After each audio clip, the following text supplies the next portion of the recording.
మంచిర్యాల జిల్లా చెన్నూరు పట్టణంలో బస్తీ దవాఖానాను ఎమ్మెల్యే వివేక్ వెంకటస్వామి ప్రారంభించారు. పేద ప్రజలకు మెరుగైన వైద్య సేవలు అందించాలన్న ఆలోచనతోనే ఈ బస్తీ దవాఖానాలను ఏర్పాటు చేసినట్లు ఎమ్మెల్యే పేర్కొన్నారు. ఎమ్మెల్యేగా గెలిచినప్పటి నుంచి నియోజకవర్గంలో వైద్య విద్యా అభివృద్ధిపై దృష్టి సారించామన్నారు. దవాఖానకు వచ్చే రోగుల పట్ల వైద్య సిబ్బంది మర్యాదగా ఉండాలని ఎమ్మెల్యే వివేక్ సూచించారు.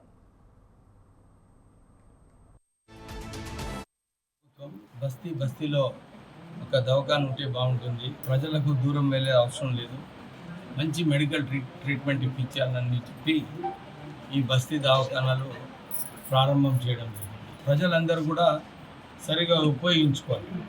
ఈ బస్తీ దవాఖానాలు మంచిగా నడిచి తర్వాత మన చెన్నూరులో ఉన్న 50 బెడెడ్ హాస్పిటల్, దాంట్లో ఇంకే పెద్ద జబ్బులు ఉంటే అక్కడ పోవడం, తర్వాత ఇక్కడ 100 బెడెడ్ హాస్పిటల్ కూడా ఆల్మోస్ట్ నియరింగ్ కంప్లీషన్కి వచ్చింది. 100 బెడెడ్ హాస్పిటల్లో కూడా ఎక్స్ట్రా స్టాఫ్ ఏదైతే అలాట్మెంట్ రావాలో అది రాష్ట్ర ప్రభుత్వాన్ని కోరడం జరుగుతుంది.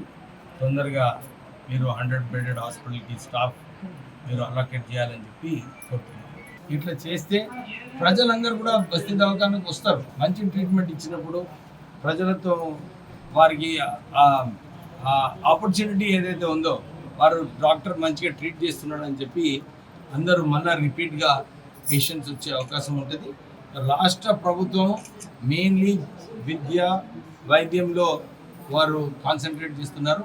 అందు గురించి మన ఈ బస్తీ దవాఖానాన్ని మంచిగా నడిపించాలని చెప్పి మీ అందరినీ కోరుతున్నాం. ఉపాధి హామీ కూలీల సమస్యలు పరిష్కరించాలని చెప్పేసి ఈ రోజు కలెక్టర్ ఆఫీస్ ముందు ధర్నా నిర్వహిస్తున్నాం. ఏదైతే ఉపాధి కూలీలు పనిచేస్తున్నా కానీ ఈ సంవత్సరం 3 నెలలుగా పనిచేస్తున్నా ఇప్పటిదాకా డబ్బులు ఇవ్వలేదు. గత సంవత్సరం చేసిన పనులు పెండింగ్ డబ్బులు ఇంకా అట్లాగే ఉన్నాయి. ఉపాధి పనులు చేపించడంలో ఉన్న అధికారుల దృష్టి కనీసం వాళ్ళ సదుపాయం కల్పించాలనే ఆలోచన లేదు. మీరు జిల్లా మొత్తం ఎక్కడైనా తిరిగినా గానీ కనీసం మంచినీళ్ళనే లేవు, అట్లాగే టెంట్లు లేవు, అదే మెడికల్ కిట్గా లేవు, కనీసం ఓఆర్ఎస్ ప్యాకెట్ ఇచ్చిన పరిస్థితులు ఈ అధికారులు లేదని చెప్పేసి మేము భావించవచ్చు.